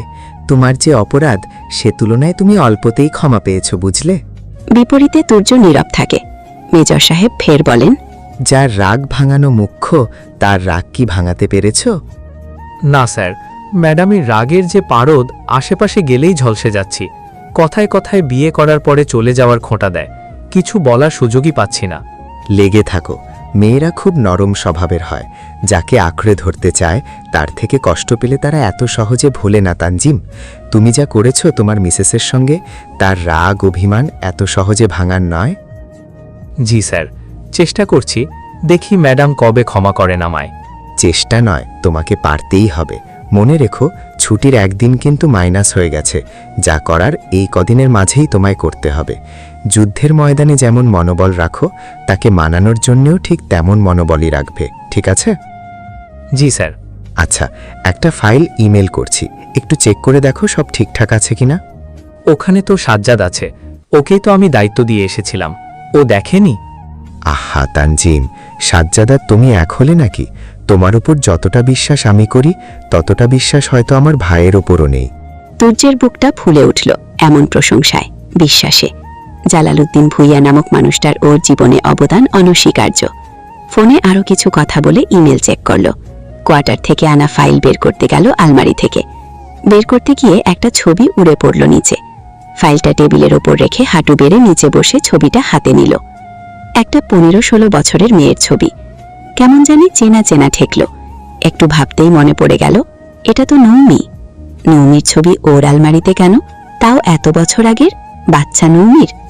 মনে পড়ে গেল কয়েক বছর আগের কথা, যখন গরমের ছুটিতে বাড়িতে এসেছিল, তখন হাফসা খাতুন ও তুলি ওর বিয়ের কথা তোলে। তুর্য অবাক হয়ে গেছিল তখন। এত তাড়াতাড়ি কিসের বিয়ে? ওর ক্যারিয়ার সবে শুরু, তাছাড়া সেনাবাহিনীতে বিয়ে করার একটা নিয়ম থাকে। ওর পরিবার তো জানে, তবুও কেন? তবে সকল যুক্তি বৃথা যায় মা দাদির কাছে। নানাভাবে ওকে ইমোশনাল ব্ল্যাকমেল শুরু করে। মা দিব্যি পর্যন্ত দেয়। শেষ ভরসা হিসেবে বাবার কাছে এ বিষয়ে সব খুলে বলে। আশা ছিল বাবা হয়তো তুর্যের পাশে থাকবে, বুঝবে তুর্যের অবস্থান। কেননা ওর বাবা আরিফুর রহমান একজন পুলিশ, তিনি জানেন সেনাবাহিনীর নিয়ম সম্পর্কে। তবে আশা হতে হয় তুর্যকে। তিনিও ওর মা দাদির পট্য নিয়ে বিয়ের জন্য প্রেশার দিতে থাকেন। মেয়ের ছবি নিয়ে আসে তুলি, কিন্তু তা ছুঁয়েও দেখেনি তুর্য। অবহেলায় পড়েছিল আলমারির এক কোণে। তুর্যের ছোটবেলা থেকেই ইচ্ছে ছিল একজন সেনা সদস্য হবে, দেশের জন্য কাজ করবে, বাবার মতো আদর্শে নিজেকে গড়ে তুলবে। সেই মোতাবেক ছোটবেলা থেকেই নিজেকে গড়ে তুলেছে। সেনাবাহিনীর অফিসারদের যেখানে বিয়ে 28 বছরের আগে করার অনুমতি নেই, সেখানে তুর্যের বয়স তখন 22, সবে লেফটেন্যান্ট পদে মনোনীত হয়েছে। ওই সময় বিয়ে করলে চাকরি শেষ হবার আশঙ্কা ছিল। তবে পরিবারের জেদের কাছে পরাস্ত হতে হয় তুর্যকে। জোর করে বিয়ে পড়িয়ে দেওয়া হয়। রাগে দুঃখে বিবাহিত বউয়ের মুখ পর্যন্ত না দেখে বাড়ি ছাড়ে। ওর তখন বারবার মনে হচ্ছিল ওর পরিবারের কাছে বিয়েটাই মেইন, তুর্যর থেকে। বিয়ে করে বউ এনে দিয়েছে, এখন তুর্য থাকুক বা না থাকুক ওটা বিষয় নয়। সেই যে রাগ করে বাড়ি ছেড়েছে, এরপর গতকাল ফিরল, সব রাগ অভিমান এবং নিজের করা ভুলের জন্য অনুতপ্ত হয়ে। রাগ করে বাড়ি ছাড়ার পরে যখন মাথা ঠান্ডা হলো, তখন বুঝল যে মেয়েটাকে বিয়ে করেছে সেই মেয়েটার তো কোনো দোষ ছিল না। ওর আর ওর পরিবারের জাতাকলে পিষ্ট হয়েছে অকারণেই। তবে তবুও কেন জানি রাগ কমিয়ে নিজের খোলস থেকে বের হয়ে খোঁজ নিতে পারেনি বিবাহিত স্ত্রীর। ভাগ্যিস মেজর সাহেবকে বিয়ে নিয়ে ভাবতে বলেছিলেন, না হলে হয়তো এবছরও বাড়ি ফিরত না। অমন চুনোপুটির মুখ দর্শন করা হতো না। রুটি ভাজা হয়ে গেছে নৌমির, এখন শুধু পরোটা বানানো বাকি। আজকের গরমটা বোধহয় একটু বেশিই পড়েছে। বাহিরে রোদ না উঠলেও গরম লাগছে প্রচুর। সকলের ওঠার সময় হয়ে গেছে, তাই ভাবলো চা চুলোয় দেওয়া যাক। আমো, চায়ের পানি বসাই, একটু পরে তো সবাই আসবে ড্রয়িং রুমে। তুলি চুলায় মাংস নাড়তে নাড়তে ক্লান্ত কণ্ঠে বলে, হ্যাঁ বসা। সবার জন্য চায়ের পানি দিলেও তুর্যের জন্য কফি বানাস তো মা। ছেলেটা চা একটু খেতে পারে না। নৌমি মুখে কিছু না বললেও মনে মনে ভেঙচি কাটে তুর্যকে। আসছে লর্ড সাহেব, নবাব জাদা চা খাই না। হ্যাঁ, আজকে বাড়িতে অনেক মেহমান আসবে জানিস, মিসেস তুলি বললেন। কেন? ও বুঝেছি। নৌমি শুরুতে বুঝতে পারে না মেহমান আসার কারণ, পরে বুঝে আসে তুর্যের জন্য আজকে বাড়িতে মানুষের মেলা বসবে। আদরের দুলাল বলে কথা, পারে তো সবাই লাফিয়ে লাফিয়ে চলে আসে। ওর ভাবনার মাঝে কলিং বেল বেজে ওঠে। এ তো সকালে আবার কি এলো? নৌমি তাড়াতাড়ি গিয়ে দরজা খুলতেই অবাক, চোখ মুখে বিস্ময় রেখে অস্ফুট স্বরে বলে। আরিফুর রহমান চমৎকার হাসলেন। ভিতরে প্রবেশ করে নৌমির মাথায় হাত রেখে বলেন, সারপ্রাইজ আম্মা। কিরে নৌমি, কে এলো রে? ওমা, তুমি কিছু না বলে ভাবে হুট করে? তুলি রান্নাঘর থেকে নৌমিকে জিজ্ঞেস করতে করতে বের হয় কে এলো। তবে বাহিরে এসে আরিফুর রহমানকে দেখে চোখ মুখে বিস্ময় ফুটে ওঠে। কদিন ধরে আরিফুর রহমানকে ফোনে পাওয়া যায়নি, তবে এসব স্বাভাবিকভাবেই নিয়েছে বাড়ির সবাই। প্রফেশনাল কাজে এমন ঘটনা বহুবার ঘটেছে, তবে কাউকে কিছু না বলে বাড়িতে ফেরাটা নতুন। গিন্নির মুখে বিস্মিত ভাব দেখে হাসেন আরিফুর রহমান। হুটহাট এভাবে বাড়ির লোককে চমকে দেওয়ার মজাটা আজকে বুঝতে পারলেন। ঠিক করে নিলেন মাঝে মধ্যেই এরপর থেকে এমনটাই করবেন। হেসে হেসে বলেন, বহুদিন দেখা হয়নি তোমাদের, ওদিকের কাজ শেষ হয়েছে, তাই ভাবলাম ঘুরে আসি কিছুদিন পরিবারের কাছ থেকে, আর একটা কাজের জন্য ফেরা বিশেষ করে। নৌমি তুলি দুজনেই প্রশ্নবোধক দৃষ্টিতে যায় আরিফুর রহমানের দিকে। বিশেষ কাজ কি তা? তুলি কৌতূহল দমাতে না পেরে প্রশ্নটি করেই ফেলে। কি এমন জরুরি কাজ? আরিফুর রহমান নৌমির দিকে চোখ রেখে গম্ভীর কণ্ঠে বলেন, নৌমি আম্মা আর আমার গুণধর পুত্রের নামে মাত্র বিয়েটা শেষ করতে। মানে? নৌমির শরীরটা হুট করেই কেঁপে ওঠে। সম্পর্ক শেষ মানে ডিভোর্স? এত বছরের অপেক্ষার ফল হিসেবে ডিভোর্স হবে? ও কি করে সইবে এটা? আরিফুর রহমান নৌমির কালো হয়ে যাওয়া মুখটা ভালো করে দেখে নেন, এরপর দীর্ঘ নিঃশ্বাস ছেড়ে বলেন, আম্মা, অনেক তো হলো, আর কত একাই সম্পর্কের ভার টানবে, আর কত মানুষের কথা শুনবে আমার পুত্রের জন্য? বিশ্বাস করো, আমি এই অপরাধের জন্য ভালো নেই আম্মা। বুকের মাঝে ব্যথা হয় তোমার জীবনটা নষ্ট করার জন্য। কেন যে তানের মতের বিরুদ্ধে গিয়ে বিয়ের জন্য প্রেশার দিলাম? তোমার জীবনটা নষ্ট হয়েছে আমাদের জন্য। তাই তোমার জীবনটা গুছিয়ে দেওয়াও আমার দায়িত্ব আম্মা। তোমার মাথা খারাপ হয়ে গেছে তুজ্জের বাবা, কি বলছো? নৌমি এ বাড়ির বউ, আর আজীবন ও এ বাড়িরই বউ হয়েই থাকবে। এ বাড়ির বউ হয়ে থাকবে কিসের ভিত্তিতে? তোমার ছেলের কোনো খবর আছে? যার উপর ভরসা রেখে মেয়েরা শ্বশুর বাড়ি আসে, সেই মানুষটাই যদি না থাকে, তাহলে সেই বউ হয়ে থাকার কি মানে? দাদু ভাই বাড়ি ফিরেছে আরিফ, এবার সব ঠিক হয়ে যাবে। তুই এমন অলক্ষণে কথা বলিস না বাপ। হাফসা খাতুনের কথায় আরিফুর রহমান হাসলেন। মোটেও অবাক হলেন না ছেলে বাড়ি ফিরেছে এতে। তুর্য বাড়ি ফেরাতে তার যে কিছু আসে যায় না, তা প্রমাণ পেল তার এই হাসিতেই। নৌমি কিছু বলা কিংবা দাঁড়ানোর শক্তি খুইয়ে ফেলেছে। কানে বাজছে ওর ডিভোর্স হবে, এই বাড়িতে আর থাকতে পারবে না ও, সংসার করা হবে না তুর্যের সাথে। পাশে থাকা সোফার হাতলের ঠেস দিয়ে দাঁড়ালো নৌমি।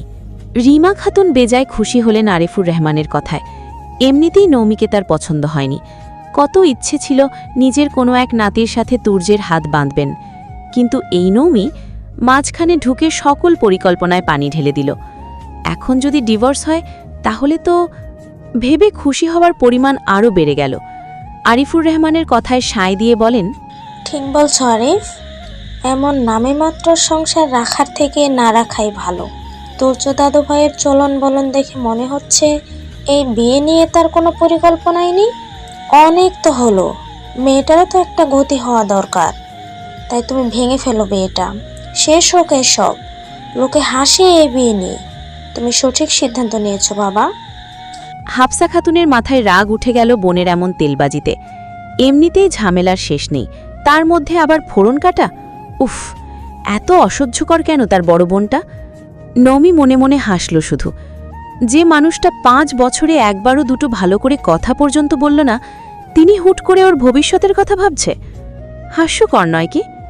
কি বলছো এসব বড় দিদা? ভেঙে ফেলবে? কার বিয়ে?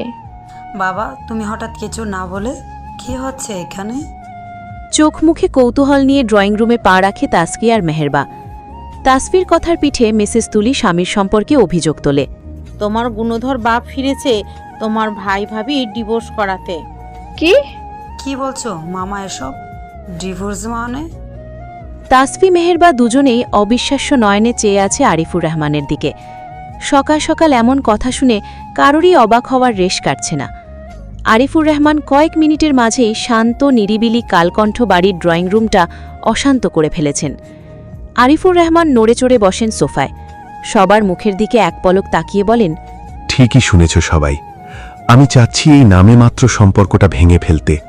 কি হচ্ছে অযথা এভাবে সম্পর্কটা রেখে? তুর্যের তো কোনো ভূমিকাই নেই এ বিয়েতে। নৌমি মেয়েটা শুধু একা কেন এ বিয়ের ভার বহন করবে? আর কত অন্যের কটু কথা শুনবে দোষ ছাড়াই?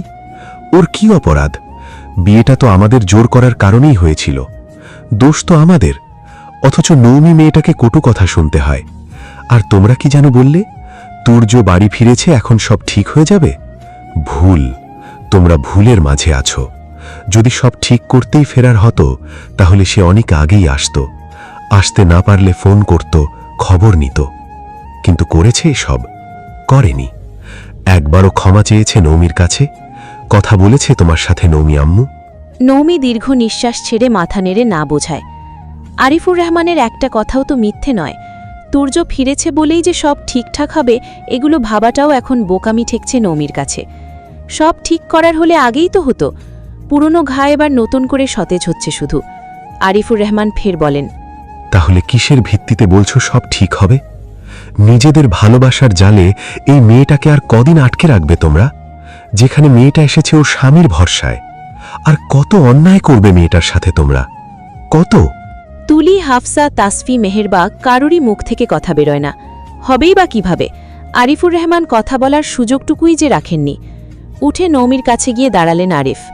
মাথায় হাত রেখে বলেন, অনেক অন্যায় করেছি আম্মু, এবার একটু ভালো কাজ করি না হয়?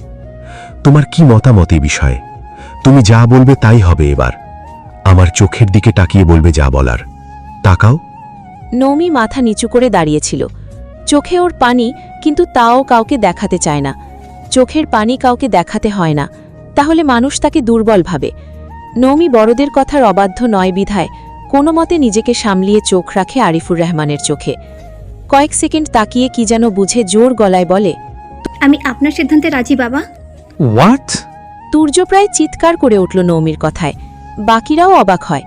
সবার আশা ছিল হয়তো নৌমি আরিফুর রহমানের কথার বিপরীতে অমত পোষণ করবে, কিন্তু সেও আরিফুর রহমানের কথা মেনে নিল।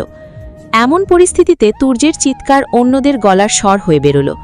তুর্যের ভরাট কণ্ঠের চিৎকারে সকলের চোখ গিয়ে পড়ে দোতলার সিঁড়িতে। তুর্য সবকিছু মনোযোগ দিয়ে শুনছিল, তবে নৌমির কথায় নিজেকে আর আটকে রাখতে পারেনি। স্থান ভুলে চিৎকার দিয়ে ওঠে। নৌমি এক পলক তাকিয়ে দেখে তুর্যকে। তুর্যের চোখ মুখে অবিশ্বাসের ঢেউ। তা কি নৌমির মুখে ডিভোর্সের কথাটা শুনে? কিন্তু তা তো হওয়ার কথা নয়। হয়তো নিজের দিক থেকে ডিভোর্স দেওয়ার কথা তোলায় নৌমির দিক থেকে তোলায় অবাক হয়েছে। হ্যাঁ, তাই হবে হয়তো। নৌমি বেশি কিছু ভাবল না, আর ভাবতে ইচ্ছে করে না এখন আর। আরিফুর রহমানের একটা কথাও ভুল মনে হয়নি ওর কাছে। এরপর যা হবে দেখা যাবে। তুর্য চোখ মুখে বিস্ময় রেখে ড্রয়িং রুমে আসে, নিজের বাবার সামনে দাঁড়ায় মুখোমুখি হয়ে। সালাম দিয়ে জিজ্ঞেস করে, কেমন আছো? দুই বাবা ছেলের দেখা 5 বছর পরে। এর মাঝে কথা পর্যন্ত হয়নি। তুর্য চেষ্টা করেও বাবার সাথে কথা বলতে পারেনি। সেই সুযোগটুকু রাখেননি আরিফুর রহমান। এতটাই প্রগাঢ় অভিমান তার। ছেলেকে এত বছর পরে দেখেও তেমন প্রতিক্রিয়া দেখালেন না আরিফ। চোখ মুখ শান্ত রেখে গম্ভীর কণ্ঠে শুধু বলেন, ভালো। বাবার গাম্ভীর্যে ভরা কণ্ঠে তুর্য বুঝল বউয়ের পাশাপাশি বাবার রাগ ভাঙাতেও বেশ কষ্ট হবে ওর।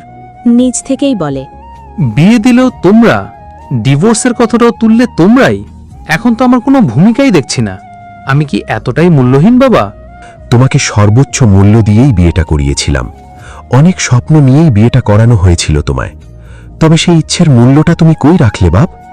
বিয়ের আসরেই বউ ফেলে পালালে। হ্যাঁ, ওটাকে পালানোই বলে। বউয়ের মুখ না দেখে, কারো সঙ্গে কোনো রকম কথা না বলে একা একাই চলে গেলে ইউনিটে। সমাজের 20 বাক্যের মুখে ছেড়ে গেলে তোমার সদ্য বিবাহিত স্ত্রীকে, বাবা মাকে। তাই বিয়ে যেহেতু আমরাই দিয়েছিলাম, তাই আমরাই ভাঙার সিদ্ধান্ত নিয়েছি। এতে তো তোমারই ভালো, তাই না? খোঁচানোর স্বভাব আরিফুর রহমানের আগে থেকেই ছিল। ঠান্ডা মাথায় বাঁশ দেওয়ার কৌশল আরিফ বেশ ভালো করেই রপ্ত করেছেন। সেখান থেকে হয়তো নৌমিও শিখেছে।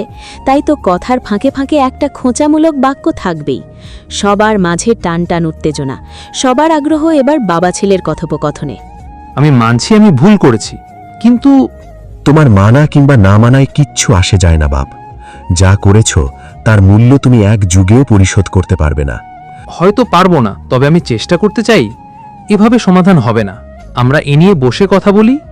বসার সময় পেরিয়ে গেছে বহু আগে। এখন যা কথা হবে সব দাঁড়িয়ে দাঁড়িয়ে। আর কি বললে তুমি? ভুল করেছ, এখন তা মানার চেষ্টা করছো? করতে থাকো, তবে পুরোপুরি বুঝতে তখন পারবে নিজের করা ভুল, যখন নৌমি আম্মুর বিয়ে আমি অন্য কোথাও দেব তার আগে নয়। লে হালুয়া, বিয়ে ডিভোর্স বিয়ে, এ তো বেশি খাদ্য শৃঙ্খল। ডিভোর্স হবে কিনা তার ঠিক নেই, অথচ আরিফুর রহমান নৌমির বিয়ের কথা পর্যন্ত ভেবে ফেলেছেন। সবাই আজ একের পর এক অবাক হতেই আছে। নৌমির নিজেকে হাতের পুতুল মনে হচ্ছে, সবাই ওকে সুতো ধরে নাচাচ্ছে, কিন্তু ও যে এগুলোতে ক্লান্ত, শেষ দেখতে চায়, এর একটু শান্তি চায়। কি বলছো তুমি বাবা? নৌমির বিয়ে মানে আমি ওর হাজবেন্ড। তো আজ আছো, কাল যে থাকবে এমন কোনো কথা তো নেই। আরিফুর রহমানের কথায় শ্বাস বেরিয়ে গেল তুর্যের। সোজা গিয়ে দাঁড়ায় নৌমির সামনে। বাবাকে না বোঝাতে পারুক, বউই ভরসা। হাফসা খাতুন কিছু বলতে চাচ্ছিলেন, তবে বাবা ছেলের মাঝে আর বললেন না। সবাই নীরব ভূমিকা পালন করছে এখন, কারো মুখে রা নেই। নৌমি, আপনার সামনে তো দাঁড়িয়ে আছি। সোজা সাপটা জবাবে তুর্য দীর্ঘ নিঃশ্বাস ছাড়ে। মেয়েটা এত ঘাড় তেড়ামি করে কেন ওর সাথে? একটা কথাও কি ভালো করে বলা যায় না? তবুও নিজেকে শান্ত রেখে ঠান্ডা গলায় বলে, তুমি কি ডিভোর্স চাও নৌমি? কথা গলায় আটকে গেল নৌমির। এভাবে হুট করে তুর্যের এমন কথার বিপরীতে ওর কি বলা উচিত? ও সত্যিই কি চায়? নিজেই নিজেকে বুঝতে পারল না আজও। আমি এ নিয়ে এখন কোনো কথা বলতে চাই না। বড়দের সিদ্ধান্ত যা হবে তাই মেনে নেব। আর আর আমি একটু একা থাকতে চাই। কোনো মতে কথাটা বলে ওখান থেকে সরে আসতে চেয়ে তুর্যের পাশ থেকে যাওয়ার সময় কানে আসে তুর্যের ঠান্ডা হুমকি। যদি ডিভোর্স দেওয়ার কথা ভেবেছ নৌমি, তাহলে এক চড়ে বৃন্দাবন দেখিয়ে আনবো। নৌমি বিস্মিত হয়ে যায় তুর্যের হুমকিতে। এই কেমন স্বামী যে কথা নেই ভালো করে দুটো, এর মাঝেই চড় মারতে চায়। হাসি পায় তুর্যের হুমকিতে। তুর্যের হুমকিতে মোটেও ভয় পেল না ও। দাঁতে দাঁত চেপে বলে, যদি দ্বিতীয়বার আমার অযথা মারার কথা মাথাতেও আনেন, তাহলে আমি আপনার চাকরির পাট চুকিয়ে আপনাকে হিমালয় পাঠাবো। তুর্য নৌমির পাল্টা প্রতিক্রিয়ায় হতভম্ব বা খাড়া হয়ে পড়ে। বুঝে আসে না, নৌমি মেয়েটা সবার সামনে এত ভদ্র, অথচ ওর সামনে ধানি লঙ্কা। মুখ খুললেই শুধু বোমা বের হয়। তুর্যের ওই হতভম্ব চেহারা দেখে নৌমির ভীষণ হাসি পেল, তবে হাসে না। পাশ কাটিয়ে সোজা চলে যায় রান্নাঘরে। আজকে কত মানুষ আসবে, এভাবে ডিভোর্সের চক্করে দিন কাটালে হবে? রান্না বান্নারও তো আয়োজন করতে হবে ওকে। তুর্য কিছু বলার সুযোগ পায় না আর, শুধু চেয়ে চেয়ে দেখে যায় ঝাঁঝবালা তার চুনোপুটি বউকে। আরিফুর রহমান বেশ গভীর চোখে পর্যবেক্ষণ করলেন নিজ পুত্রকে। তীক্ষ্ণ দৃষ্টিতে পরখ করে কিছু একটা বুঝে নেন। মিটিমিটি হেসে একা একা বিড়বিড় করেন, বাগে এসেছ তাহলে বাছা ধন, তবে এত তাড়াতাড়ি তো আমি ছাড়ছি না। এই যে ঝামেলার মেশিন, তোমাকে এক গাদার সমস্যা নিয়ে আসতে বলেছে কে? হ্যাঁ, ছেলেটা এতদিন পরে বাড়ি ফিরলো, ওই বসে দুটো বুঝের কথা বলবে, নৌমিকে মেনে নিতে বলবে, তা না উনি এসেছেন অশান্তি করতে। আর কত সহ্য করব বলো তো? এবার সবাই একটু শান্তি দাও আমায়। মিসেস তুলির ঝাঁঝালো বলা কথাগুলোতে আরিফুর রহমানের মুখের হাসি সরে যায়। চোখ মুখ যথেষ্ট গম্ভীর করে বলেন, তোমার পুত্রকে বিকালে একটা ফিডার কিনে এনে দিও। সে তো কচি খোকা, কিচ্ছুটি বোঝে না, তাই না? বাবা।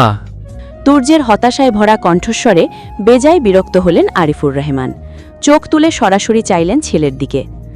ভুল বলেছি আমি? তুমি না বলতে আমার আদর্শ আমার বাবা, কিন্তু আমার তো এমন কোনো রেকর্ড নেই যে বউকে বিয়ের আসরে ফেলে এসছি। বরং বিয়ে করার পর থেকে তোমার মায়ের হাতটা বগল দাবা করে হেঁটেছি। ছোটবেলা থেকে তো দেখেছো কিভাবে তোমার মায়ের যত্ন করেছি আমি। কিন্তু তুমি কি করলে? আমার ছেলে হয়ে এমন একটা বাজে কাজ করলে কিভাবে তুর্য? মানলাম বাধ্য করেছি তোমায় বিয়ে করতে, তাই বলে ভরা আসরে আমাদের এভাবে অপমানের মুখে ফেলবে? এত রাগ জেদ তোমার? বাড়ি ছাড়লে একটা বারও নিজ থেকে ফোন করে খবর নিয়েছো? আরে যাই হোক, জোর করে বিয়ে দিয়ে আর যাই করি, তবে মেয়েটা তো তোমার স্ত্রী তখন। একটা বারও খোঁজ নিয়েছ ওর? বাড়ির মানুষের সাথে পর্যন্ত যোগাযোগ রাখুনি 1 বছর। তোমার মা তোমার জন্য কত কেঁদেছে, অসুস্থ হয়েছে তোমার খোঁজ না পেয়ে। কই একটা বারও তো ফোন দিয়ে জানতে চাওনি তার খবর? তুমি জানতে না তোমার মা কতটা দুশ্চিন্তা করে তোমায় নিয়ে? আব্বা মারা গেলেন যখন, তখন না হয় তোমার মিশন ছিল, কিন্তু পরে আসা যেত না তুর্য? এই তুর্যকে তো আমি গড়িনি। তুমি চলে যাওয়ার 1 বছর পরে তোমার সাথে যোগাযোগ করতে পেরেছে ওরা। এসব কি ভোলা এত সোজা তুর্য? তোমার মা দাদি নরম মনের মানুষ, তারা এসব ভুলতে পারলেও আমি পারিনি, চাইলেও পারি না। আর না ওই নৌমি মেয়েটা পেরেছে। ধুকে ধুকে কেঁদে মরেছেও, এখনও প্রতিনিয়ত কাঁদে। ওর বাবা দাদির সাথে কথা বলে না তেমন। সবকিছুর পিছনে দায়ী কে তুর্য? কে দায়ী? প্রশ্ন করো নিজেকে, উত্তর পাবে। ড্রয়িং রুম জুড়ে নীরবতা ছেয়ে গেল। আরিফুর রহমান আর দাঁড়ালেন না ওখানে, চলে গেলেন নিজ রুমে। পিছনে ছুটল মিসেস তুলি। যাই হোক না কেন, কর্তা এত মাস পরে বাড়ি ফিরেছে, বইয়ের দায়িত্ব পালন তো করা আবশ্যক। তাসফি আর মেহেরবা এগিয়ে এলো তুর্যের দিকে। দুজনে দুদিক থেকে ঝাপটে ধরে বলে, সব ঠিক হয়ে যাবে তান্দা, মন খারাপ করো না। তুর্য বিপরীতে কিছু বলে না। ও এতটা খারাপ হতে পারল কিভাবে? ক্যাপ্টেন তানজিম তুর্য, যাকে কিনা অনেকে আদর্শ মানে, সেই ওই কিনা এতটা বাজে কাজ করে ফেলল রাগের বশে। কোন মুখে দাঁড়াবে বাবার সামনে, নৌমির সামনে? নিজের করা অন্যায়ের ক্ষমা পাবে কিভাবে ও? কিভাবে? হাফসা খাতুন সোফায় হিসেব মেলাতে বসলেন। এই সম্পর্কের শেষটা কেমন হবে? সব ঠিক হয়ে যাবে তো? রিমা খাতুন মুখ বাঁকানে সব দেখে। এগুলো তার কাছে নিতান্তই নাটক বলে মনে হচ্ছে। হবে নাই বা কেন? মানুষটা যে ভালো না, স্বার্থবাজ। বেলা গড়াতেই কালকণ্ঠ বাড়িটা মানুষে ভরে গেল। তুর্যের ফুপি, কাজিন সহ আরও আত্মীয় ভরে গেল পুরো ড্রয়িং রুমটা। মিসেস তুলি আর নৌমি মিলে সকলের জন্য স্ন্যাক্স বানালেন কিছু। মাথায় ঘোমটা টেনে এক ট্রে ভর্তি স্ন্যাক্স নিয়ে হাজির হয় সবার সামনে নৌমি। ওকে দেখে তুর্যের একমাত্র ফুপি রুকসানা আমিন হেসে টেনে বসালেন নিজের পাশে। কিরে মা, ভুলেই গেছিস আমাদের? একবারও তো আমার বাড়ি যাস না, মনে পড়ে না এই ফুপিমার কথা? না না ফুপিমা, এভাবে বলবেন না, মনে তো পড়ে, তবে যাওয়ার সময় কই বলুন। এই ভার্সিটি টু বাড়ি করতেই দিন যায়, কোথাও যাওয়ার সময় নেই, এমনকি বাবার বাড়ি যাওয়ার হয় না। সব ঝামেলা শেষ হোক, তারপর যাব আপনার কাছে অনেক দিনের জন্য। রুকসানা আমিন মেনে নিলেন নৌমির কথা। এই মেয়েটাকে তার এত পছন্দ যা বলার মতো না। এমন ফুটফুটে একটা মেয়েরই তো আশা ছিল তার। তবে আল্লাহ ঘরে একজন রাজপুত্র পাঠালেন। তাসফি আর নৌমিকেই নিজের মেয়ে বানিয়ে ফেলেছেন তিনি। রিমা খাতুনের বড় মেয়ে হুজাইফা রহমান এসেছে তুর্য আসার খবর শুনে। তিনি আবার তার মায়ের মতোই নৌমিকে পছন্দ করেন না। এ বাড়ির সবার নৌমিকে নিয়ে এত আধিক্যতা তার পছন্দ নয়। তা আর কতদিন এভাবে এখানে থাকবে বৌমা? ছেলে তো তোমাকে মানে না, তবুও কিসের আশায় আছো এখানে? শুরু হয়ে গেল বাজে বকা। মা মেয়ে দুজনেই সেইম মন মানসিকতার মানুষ। নৌমিকে কথা শোনানোর একটা সুযোগও ছাড়ে না। রুকসানা সহ অনেকেই বেশ বিরক্তি নিয়ে তাকালেন তার দিকে। মেহেরবা মায়ের কথায় চট করে বলে ফেলে, আম্মু, এটা তান্দা আর ভাবির পার্সোনাল ম্যাটার, এ বিষয়ে কথা না বললেই হয় না তোমাদের? দিন দিন বেয়াদব হচ্ছ মেহু, মায়ের মুখে মুখে কথা বলার সাহস হয়েছে তোমার দেখছি। বেশ রুক্ষ কণ্ঠে মেয়ের উদ্দেশ্যে কথা ছোড়েন হুজাইফা। মেহেরবাও উত্তর দিতে চাইল আবারও, তবে ওকে মাঝপথে থামিয়ে দেন আরিফুর রহমান। সোফায় বসতে বসতে বলেন, আহা মেহুমা, মায়ের সাথে এভাবে কেউ কথা বলে? জানো তোমার আম্মুর খোঁচানো স্বভাব আছে, তাই বলে এভাবে সত্যি কথা বলবে মা? মিটিমিটি হাসি ছড়িয়ে গেল সবার মাঝে। আরিফুর রহমান মানুষটা এমন কেন? কাউকে সত্য কথা বলতে ছাড়েন না। হুজাইফা নিজের হয়ে কিছু বলবে, তবে তাকে ইশারায় চুপ থাকতে বলেন রিমা খাতুন। কথায় কথা বাড়ে। তাছাড়া আরিফুর রহমানের কথার প্যাঁচ কাটিয়ে ওঠা সম্ভব হবে না হুজাইফার নিকট। তাই কথা না বলাই ভালো বলে মনে করেন রিমা। মায়ের ইশারায় মুখে কুলু পাটেন হুজাইফা। রুকসানা আমিনের ছেলে সামিদ নিজ আসন ছেড়ে গিয়ে বসে আরিফুর রহমানের পাশে। কাঁধ জড়িয়ে জিজ্ঞেস করে, গুরু, কতদিন পরে দেখা আমাদের, কেমন আছো বলো? ভালো আছি শিষ্য, তুই কেমন আছিস? কেমন কাটে দিনকাল? Line set up? সামিদের পিঠ চাপড়ে হাসি মুখে কথাগুলো বলেন আরিফুর রহমান। সামিদ মাথা নেড়ে হেসে হেসে বলে, বিন্দাস কাটছে দিনকাল। যে দোয়া দিয়েছিলে সেট আপ না হয়ে উপায় আছে গুরু? গা দুলিয়ে শব্দ করে হেসে ওঠেন আরিফুর রহমান। বাকিরা শুধু চেয়ে চেয়ে দেখল। মামা ভাগ্নের সম্পর্কটা বেশ জমজমাটেদের, বলা চলে বয়সকে ছাপিয়ে বন্ধু দুজনার। ড্রয়িং রুমে এসে এসব দেখে তুর্য মন খারাপ করে ফেলল। ওর সাথে তো ওর বাবার বন্ডিংটা বেশ সুন্দর ছিল। কত বছর হলো বাবার সাথে আড্ডা দেওয়া হয়নি, কথাটাও পর্যন্ত বলেনি ওর সাথে। সব নিজ হাতে শেষ করে ফেলল সবটা। সব কথার মাঝে নৌমি তুর্যের বিয়ে নিয়ে কথাটা চাপা পড়ল। এতে নৌমি হাফ ছেড়ে বাঁচে, এখান থেকে কেটে পড়তে পারলেই বাঁচেও। সবাই যখন কথা বলতে ব্যস্ত, তখন নৌমি সরে গেল ওখান থেকে। গোসলের অজুহাতে চলে এলো নিজ রুমে। তুর্য দেখল তা। ডিভোর্স নিয়ে কথা বলতে হবে নৌমির সাথে, এভাবে তো আর যা ইচ্ছে তাই করা যায় না, তাই না? বিহিত দরকারের, তাই নিজেও উঠে চলে গেল নৌমির পিছনে। নৌমির রুমে ঢুকে মাথা থেকে ওড়না সরিয়ে ফ্যানের নিচে বসে চোখ বন্ধ করে। এত এত গরম, সিদ্ধ হয়ে যাচ্ছে প্রায়। রান্নাঘরের চুলার আগুনে গাল দুটো লাল পাকা টমেটো হয়ে গেছে। দরজা চাপানো ছিল, তাই তুর্য কথা ছাড়াই নৌমির রুমে ঢুকে। নক করলে নিশ্চয়ই ঢুকতে বাধা দেবে নৌমি। যা মেয়ে। রুমে ঢুকে ক্লান্ত সুন্দরী বউটাকে দেখে আবারও মুগ্ধ হলো। মেয়েটার কত রূপে ধরা দেবে ওর সামনে। দরজা লাগানোর শব্দে নৌমি চোখ খোলে। সামনে তুর্যকে দেখে বিস্মিত হয়ে পড়ে। ঘুণাক্ষরেও বুঝতে পারেনি তুর্য ওর রুমে আসবে, তাও নিচ থেকে। আপনি এখানে কেন? কয়েক বছর হলো দেখি না, তাই তোমার খবর নিতে এসেছি বউ।